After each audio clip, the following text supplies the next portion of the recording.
ಅಲ್ಲ, ನೀನು ಕೊಡ್ತೀಯಾದರೆ ಇನ್ನೊಂದು ವರ ಕೇಳಲ್ಲ ಅಂತ. ಆ ಶಿಷ್ಯ ಶಾಂತಿ ಕೇಳ್ತಾನೆ ಅವನಿಗೆ, ನೀನು ಕೊಡ್ತೀಯಾದರೆ ಇನ್ನೊಂದು ವರ ಕೇಳಲ್ಲ ಅಂತ.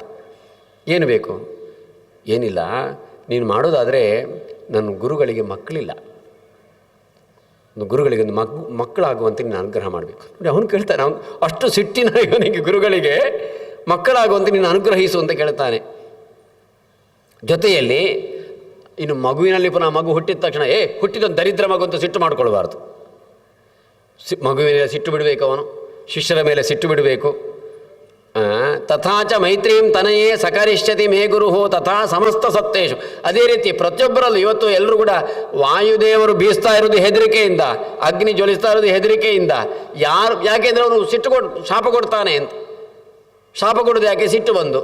ಆ ಸಿಟ್ಟು ಬರದೇ ಇರುವಂತೆ ಮಾಡು ನೀನು. ಸ್ತೋತ್ರೇಣ ತಸ್ಯ ವರದೋ ಭವೇತ ಮತ್ಪ್ರಸಾದಿತಃ ಅಂತ ಹೀಗೆ ಹೇಳುವಾಗ ಆ ಅಗ್ನಿದೇವರಿಗೆ ತುಂಬ ಸಂತೋಷವಾಯ್ತಂತೆ. ಎಷ್ಟು ಗುರುಭಕ್ತಿ ಅಂತ. ನಾನು ವರ ಕೇಳು ಅಂತಂದರೆ ನಿನಗೆ ಬೇಕಾದ್ದನ್ನು ಕೇಳಲೇ ಇಲ್ಲ ನೋಡು. 2 ವರ ಕೇಳಿದ್ದು ಗುರುಗಳಿಗೆ ಸಂಬಂಧಪಟ್ಟದ್ದೇ. ಏನು ಬೇಕು ಅಂತ ಕೇಳಿದರೆ, ಅಲ್ಲ ಕೊಡ್ತೀಯಾದ್ರೆ ನೀನು ಕೇಳಲ್ಲ ಅಂತ ಕೇಳಿದ್ದು ಪುನಃ ಅದು 2 ಗುರುಗಳಿಗೆ. ನಮ್ಮ ಗುರುಗಳಿಗೆ ಮಕ್ಕಳಿಲ್ಲ, ಒಂದು ಮಕ್ಕಳಾಗುವಂತೆ ಮಾಡು. ಮತ್ತು ಗುರುಗಳಿಗೆ ಸಿಕ್ಕಾಪಟ್ಟೆ ಸಿಟ್ಟು, ಆ ಸಿಟ್ಟು ಒಂದು ಬಿಡುವಂತೆ ಮಾಡು. ತನ್ನ ಮಕ್ಕಳಲ್ಲಿ ಸಿಟ್ಟು ತೋರಿಸದೇ ಇರಲಿ. ಎಂಥ ಇದು? ಗುರೋರರ್ಥೆ ಯಥೋ ಬ್ರಹ್ಮನ್ ಯಾಚಿತಂತೆ ವರದ್ವಯಂ ನಾತ್ಮಾರ್ಥಂ ತೇನ ಮೇ ಪ್ರೀತಿ ತ್ವಯ್ಯತೀವ ಮಹಾಮುನೆ. ಆದ್ದರಿಂದಲೇ ನಿನಗಾಗಿ ಯಾವುದನ್ನು ಕೇಳದೆ ಗುರುಗಳಿಗಾಗಿ ಕೇಳಿದ್ರಿಂದಲೇ ನಿನ್ನ ಮೇಲೆ ನನಗೆ ಅಷ್ಟೊಂದು ಪ್ರೀತಿ ಬರ್ತಾ ಉಂಟು ಅಂತ ಹೇಳಿ ಅವನಿಗೆ ಅದೇ ರೀತಿ ಆಗ್ತದೆ. ಮುಂದಕ್ಕೆ ನೀನು ಇಷ್ಟು ಮೈತ್ರಿ ತೋರಿಸ್ತೀಯ, ಆದ್ದರಿಂದ ಮನ್ವಂತರಾಧಿಪ ಪುತ್ರೋ ಭೌತ್ಯೋ ನಾಮ ಭವಿಷ್ಯತಿ ಅಂತ ಹೇಳ್ತಾರೆ.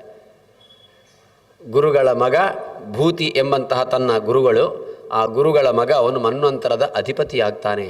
ಮಹಾಬಲಿಷ್ಠ, ಮಹಾವೀರ್ಯ, ಮಹಾಪ್ರಾಜ್ಞ. ಯಾರು ನೀನು ಮಾಡಿದ ಈ ಸ್ತೋತ್ರದಿಂದ ನನ್ನನ್ನು ಸ್ತೋತ್ರ ಮಾಡ್ತಾರೆ ಅವರವರ ಇದನ್ನೆಲ್ಲ ನಾನು ಇಚ್ಛೆಯನ್ನೆಲ್ಲ ಈಡೇರಿಸ್ತೇನೆ ಅಂತ ಹೇಳಿದ.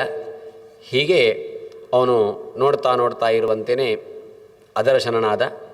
ದೀಪಸ್ಥೋ ನಿವೃತ್ತೋ ಯಥ ಅಂತ. ಮುಂದಕ್ಕೆ ಅವನಿಗೆ ಆಶ್ಚರ್ಯವಾಯಿತು. ಅಗ್ನಿ ಜ್ವಲಿಸ್ತಾ ಉಂಟು. ಅಲ್ಲಿಗೆ ಗುರುಗಳು ಬಂದರು. ಅಷ್ಟೊತ್ತಿಗೆ ಮುಂದಕ್ಕೆ ಬಂದರು. ಬರುವಾಗ ನೋಡ್ತಾ ಇದ್ದಾರೆ. ಜಾಜ್ವಲ್ಯಮಾನಂ ತತ್ರಾಸೋ ಗುರುತೃಷ್ಣೇ ಹುತಾಶನಂ. ಆ ಜ್ವಲಿಸುವಂಥ ಅಗ್ನಿ ನೋಡಿ ಇವರು ಸಂತೋಷ, ಭಾರಿ ಸಂತೋಷ. ಬಂದು ಹೇಳ್ತಾರೆ, ಇವನು ಬಂದ, ಗೋತ್ರ ಪರವರ ಹೇಳಿದ, ಗುರುಗಳಿಗೆ ಅಭಿವಾದನೆ ಮಾಡಿದ. ಸರಿ ಮಗು, ನಿನ್ನ ಮೇಲೆ ನನಗೆ ಭಾರೀ ಒಂದು ಪ್ರೀತಿ ಬರ್ತಾ ಉಂಟು, ಯಾಕೋ ಸಿಟ್ಟೇ ಬರ್ತಾ ಇಲ್ಲ. ಅದೇ ರೀತಿ ಯಾವುದನ್ನು ನೋಡುವಾಗ, ಯಾರನ್ನು ನೋಡುವಾಗಲೂ ಸಿಟ್ಟು ಬರ್ತಾ ಇಲ್ಲ. ನವೇದ್ನಿ ಕಿಮಿತಂ ತ್ವಂ ಚೇತ್ ವೇತ್ಸೇ ತತ್ಕಥಯಾಶುಮೆ. ನನಗೆ ಸಿಟ್ಟು ಬರದೇ ಅಂದರೆ ಅವನಿಗೆ ಗೊತ್ತಾಯ್ತು ನೋಡಿ, ಸಿಟ್ಟು ಬರ್ತಾ ಇಲ್ಲ ಅಂತ ಅವನಿಗೆ ಆಶ್ಚರ್ಯ.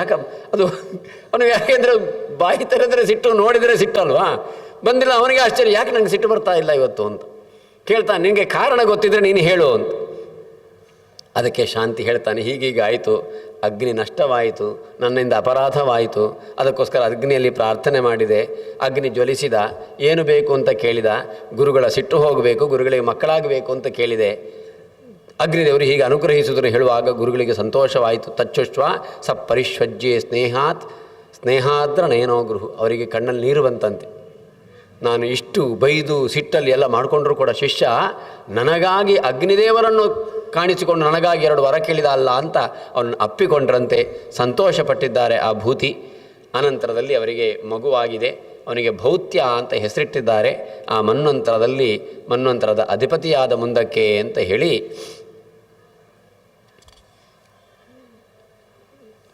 ಅದರೆಲ್ಲ ಹೇಳ್ತಾರೆ. ಸ್ವಾರೋಚಿಷ ಮನ್ವಂತರ, ಔತ್ತಮ ಮನ್ವಂತರ.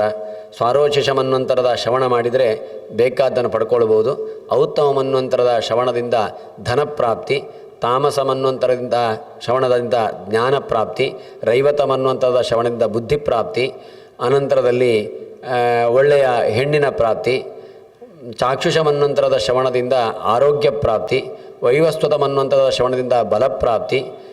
ಹೀಗೆ ಸೂರ್ಯ ಸಾವರಣಿ ಮನ್ವಂತರ ಶ್ರವಣದಿಂದ ಗುಣವಂತರಾದ ಮಕ್ಕಳು ಮೊಮ್ಮಕ್ಕಳನ್ನು ಪಡೆಯಬಹುದು.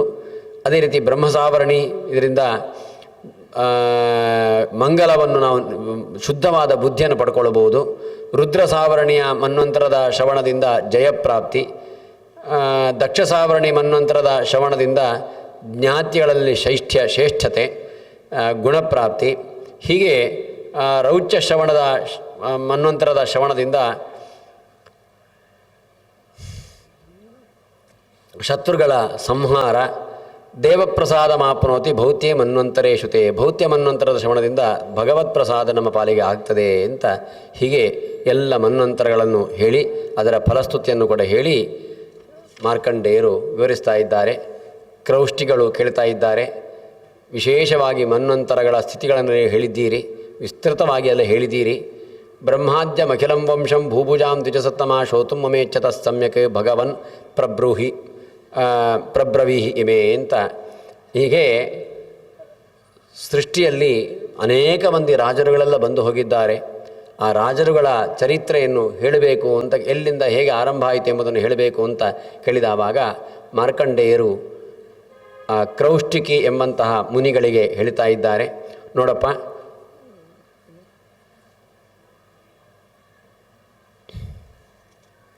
ಬ್ರಹ್ಮ ಪ್ರಜಾಪತಿ ಪೂರ್ವಂ ಶುಶ್ರೂಕ್ಷರು ವಿವಿಧ ಪ್ರಜಾ, ಬ್ರಹ್ಮದೇವರು ಪ್ರಜೆಗಳನ್ನು ಸೃಷ್ಟಿ ಮಾಡಬೇಕು ಅಂತ ಇಚ್ಛಾಪಟ್ಟು ಅಂಗುಷ್ಟಾತ್ ದಕ್ಷಿಣಾದಕ್ಷಂ ಅಸೃಜದ್ ದ್ವಿಜಸತ್ತಮ, ತಮ್ಮ ದಕ್ಷಿಣ ಪಾದದ ಅಂಗುಷ್ಠದಿಂದ ದಕ್ಷ ಪ್ರಜಾಪತಿಯನ್ನು ಸೃಷ್ಟಿ ಮಾಡಿದ್ದಾರೆ. ಅದೇ ರೀತಿ ವಾಮಪಾದದ ಅಂಗುಷ್ಠದಿಂದ ಅವನ ಪತ್ನಿಯನ್ನು ಸೃಷ್ಟಿ ಮಾಡಿದ್ದಾರೆ. ಅನಂತರದಲ್ಲಿ ಅದಿತಿ ದಕ್ಷನ ಮಗಳಾಗಿ ಹುಟ್ಟಿದ್ದಾಳೆ. ಅವಳನ್ನು ಕಶ್ಯಪರಿಗೆ ಕೊಟ್ಟರು. ಅಲ್ಲಿಂದ ಮಾರ್ತಂಡನ ಉತ್ಪತ್ತಿ ಆಯಿತು, ಸೂರ್ಯನ ಉತ್ಪತ್ತಿ ಆಯಿತು. ಹೀಗೆ ಯಥೋಖಿಲಂ ಯಸ್ಮಿನ್ ಅಶೇಷಂ ಚ ಸ್ಥಿತಂ ಜಗತಿ ದ್ವಿಜ ಯತ್ಸ್ವರೂಪಂ ಯಚ್ಛೇದಂ ಸದೇವಾಸುರ ಮಾನುಷಂ ಅಂತ ಹೀಗೆ ಅಲ್ಲಿಂದ ವಿವಸ್ವಾನ್ ಅಂದರೆ ಸೂರ್ಯನಿಗೆ ಹೆಸರು. ಸೂರ್ಯನ ಉತ್ಪತ್ತಿ ಆಯಿತು. ಆ ಸೂರ್ಯನಿಂದಲೇ ಇಡೀ ಪ್ರಪಂಚ ಬೆಳಗ್ತಾ ಉಂಟು ಅಂತ ಹೇಳಿ ಆ ಆದಿತ್ಯನ ಬಗ್ಗೆ ಹೇಳಬೇಕು ಅಂತ ಹೇಳಿದ್ದಕ್ಕೆ ಆದಿತ್ಯನ ವಿಶೇಷವಾದ ಉಪಾಸನೆಗಳು, ಸ್ತೋತ್ರಗಳು ಅಧ್ಯಾಯದಲ್ಲಿ ಬಂದಿದೆ. ಪ್ರಾತರ್ಮಧ್ಯಂದಿನ ಅಂತ ಸವನಗಳು 3 ಉಂಟು. ಪ್ರಾತಃ ಸವನ, ಮಧ್ಯಂದಿನ ಸವನ, ಸಾಯಂ ಸವನ ಅಂತ 3. ಅದರಲ್ಲೇ ಆ ತ್ರಯಿಗಳೆಲ್ಲ ತಪಿಸ್ತಾ ಇರ್ತದೆ. ಋಕ್ ಯಜು ಸಾಮ ಅಂತ. ರಿಚಸ್ತಪಂತಿ ಪೂರ್ವಾನ್ನೇ ಮಧ್ಯಾಹ್ನೇ ಚ ಯಜುಂಶಿ ಚ ಸಾಮಾನಿ ಚ ಅಪರಾಹ್ನೇ ವೈ ತಪಂತಿ ಮುನಿಸತ್ತಮ ಅಂತ. ಹೀಗೆ ತ್ರಯೀಮಯನಾದವ ಸೂರ್ಯ. ಅಂತಹ ಸೂರ್ಯನ ಸ್ತೋತ್ರಗಳು, ಸೂರ್ಯನಿಂದ ಎಲ್ಲ ನಡೀತಾ ಉಂಟು ಎಂಬುದನ್ನು ಹೇಳಿ, ಇಲ್ಲೆಲ್ಲ ಯಾರಿಂದ ಯಾವುದು ನಡೀತಾ ಉಂಟು ಅಂತಂತಂದರೆ ನೇರವಾಗಿ ಅವರದ್ದೇ ಇದಲ್ಲ. ಆ ಹೆಸರುಗಳಲ್ಲಿ, ಆ ಹೆಸರುಗಳಿಂದ ಅದೆಲ್ಲ ಹೆಸರು ದೇವರುಗಳು. ನಮಗೇನು ಅಂತಂದರೆ ಅಗ್ನಿ ಅಂತ ಹೇಳುವಾಗ ನಮ್ಮ ಕಣ್ಣ ಮುಂಭಾಗದಲ್ಲಿ ಈ ಅಗ್ನಿ ನೆನಪು ಬರುವುದು ಅಲ್ವಾ? ಅದು ವಸ್ತು ಹಾಗಲ್ಲ. ಅದು ಹಿಂದಿನ ಕಾಲದಲ್ಲಿ ಯಾವುದೇ ಹೆಸರುಗಳು ಬಂದರೂ ಕೂಡ ಯೋ ದೇವಾನಾಂ ನಾಮಧ ಏಕಾ ಏವ ಎಂಬಂತಹ ಸಂಹಿತೆ ಹೇಳುವಂತೆ ಎಲ್ಲ ದೇವತೆಗಳ ಹೆಸರು ಒಂದು ದೇವರನ್ನು ಹೇಳ್ತಾ ಉಂಟು.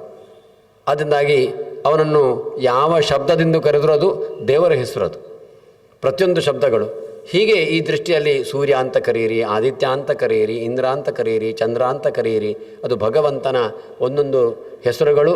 ಆಯಾವ ರೂಪಗಳಿಂದ ಆಯಾವ ದೇವತೆಗಳಲ್ಲಿ, ಅಂತಹ ದೇವತೆಗಳು ಇದ್ದಾರೆ, ಇಲ್ಲ ಅಂತೇನಿಲ್ಲ. ಆ ತತ್ತ ದೇವತೆಗಳಲ್ಲಿ ಭಗವಂತ ಆಯಾವ ಹೆಸರಿನಿಂದ ಆಯಾವ ರೂಪದಿಂದ ಇದ್ದುಕೊಂಡು ಇಷ್ಟನ್ನು ಮಾಡ್ತಾ ಇದ್ದಾನೆ. ಸವಿತ್ರ ಅಂತ ಕರೀತೇವೆ ಸೂರ್ಯನನ್ನು. ಯಾಕೆ ಸೂರ್ಯನಿಗೆ ಸವಿತ್ರನೆಂದು ಹೆಸರು ಅಂದರೆ ಯತಃ ಸ್ರಷ್ಟೃತ್ವತಃ, ಸೃಷ್ಟಿ ಮಾಡ್ತಾನೆ, ಸೃಷ್ಟಿಗೆ ಕಾರಣನಾದ್ದರಿಂದಾಗಿ ಸೂರ್ಯನನ್ನು ಸವಿತ್ರ ಅಂತ ಕರೆಯುವುದು.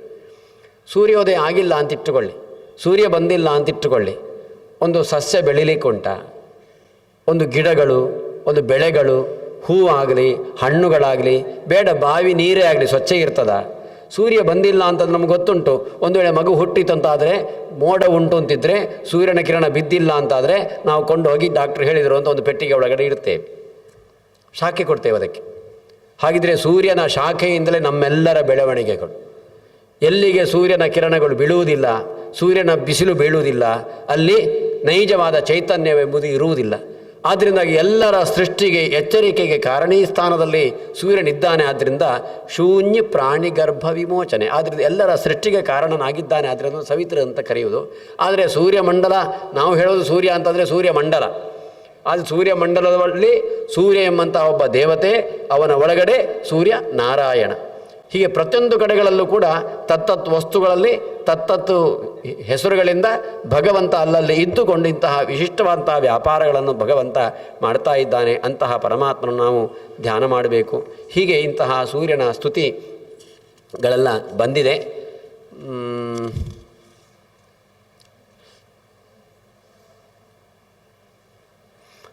ಅವನಿಗೆ ಒಮ್ಮೆ ಬಂದಿತ್ತು, ಆರಂಭದಲ್ಲಿ ಒಮ್ಮೆ ಬರುವಾಗ ಬಂದು ಹೋಗಿತ್ತು. ಸೂರ್ಯನಿಗೆ ವಿಶ್ವಕರ್ಮ ತ್ವಷ್ಟೃ ಪ್ರಜಾಪತಿ ತಾನು ಸಂಜ್ಞಾ ಎಂಬವಳನ್ನು ಮದುವೆ ಮಾಡಿಕೊಟ್ಟಿದ್ದಾನೆ. ಈ ಕಥೆಗಳು ಹಿಂದೆ ಬಂದಿತ್ತು, ಅದನ್ನು ಮತ್ತೆ ಪುನಃ ವಿವರಿಸಲಿಕ್ಕೆ ಹೋಗುವುದಿಲ್ಲ. ಸ್ವಲ್ಪ ವ್ಯತ್ಯಾಸಗಳುಂಟಿಲ್ಲ ಅಂತಲ್ಲ.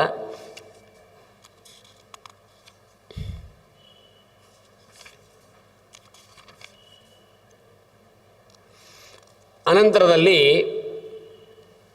ಮತ್ತೆ ಪುನಃ ಹೇಳಬೇಕು ಅಂತ ಕೇಳಿದ ಆವಾಗ ಅವರು ಹೇಳ್ತಾರೆ, ನೋಡು ವಿವಸ್ವಾನ ಮನು ಅಲ್ಲಿನ ಪರಂಪರೆಯನ್ನು ಹೇಳ್ತೇನೆ ಅಂತ ಅಂದುಕೊಂಡು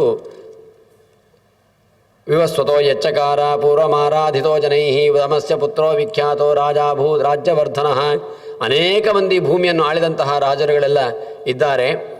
ಅದರಲ್ಲಿ ಕೆಲವರನ್ನು ಮಾತ್ರ ಹೇಳ್ತೇನೆ, ಎಲ್ಲವನ್ನು ಹೇಳಲಿಕ್ಕೆ ಆಗಲಿಕ್ಕಿಲ್ಲ. ಪರಮಾತ್ಮ ಸಯೋಗಿನಾಂ ಯುಂಜತಾಂ ಚೇತಸಾಮಲಯಂ ಕ್ಷೇತ್ರಜ್ಞ ಸಾಂಖ್ಯಯೋಗಾನಾಂ ಯಜ್ಞೇಶೋ ಯಜ್ವಿನಾಮಪಿ. ಅವನು ಅನಂತರದಲ್ಲಿ ಆ ಮನುವಿಗೆ ಮಕ್ಕಳು ಹುಟ್ಟಿದ್ದಾರೆ. ಅತ್ಯಂತ ಒಳ್ಳೆಯ ಅರ್ಥ ಸಂಶಯ, ಚಿನ್ನ ಸರ್ವಾರ್ಥ ಸಂಶಯ, ಏನೂ ತಿಳುವಳಿಕೆಯಲ್ಲಿ ಸಂಶಯವೇ ಇಲ್ಲದಿರುವಂತಹ ಮಕ್ಕಳುಗಳೆಲ್ಲ. ಅದರಲ್ಲಿ ಇಕ್ಷ್ವಾಕು, ನಾಭಾಗ, ರಿಷ್ಟ, ನರಿಶ್ಚಂತ ಇದನ್ನೆಲ್ಲ ಹೇಳ್ತಾ, ಅದರಲ್ಲಿ ನರಿಶ್ಚಂತ, ನಾಭಾಗ, ಪ್ರಷಧ್ರ, ಧೃಷ್ಟ ಅಂತ ಇವರೆಲ್ಲ ಮನುವಿನ ಮಕ್ಕಳೆಲ್ಲ. ಎಲ್ರದ್ದು ಕೀರ್ತಿಗಳೆಲ್ಲ ಪ್ರಸಿದ್ಧವಾದದ್ದೇ. ಅದರಲ್ಲಿ ವರುಣರಿಗೆ ಸಂಬಂಧಪಟ್ಟಂತಹ ಇಷ್ಟಿಯನ್ನು ಮಾಡಿದ್ದಾರೆ. ಅದು ಏನಾಯಿತು ಅಂತಂದರೆ, ಆ ಇಷ್ಟಿ ಮಾಡುವಾಗ ಭಾಗವತದಲ್ಲಿ ಬರುವಾಗ ಅಲ್ಲಿ ವಸಿಷ್ಠರಲ್ಲಿ ಮನುವಿನ ಪತ್ನಿ ಕೇಳ್ತಾಳೆ, ಹೆಣ್ಣು ಮಗು ಆಗುವಂತೆ ಮಾಡಿ ಅಂತ.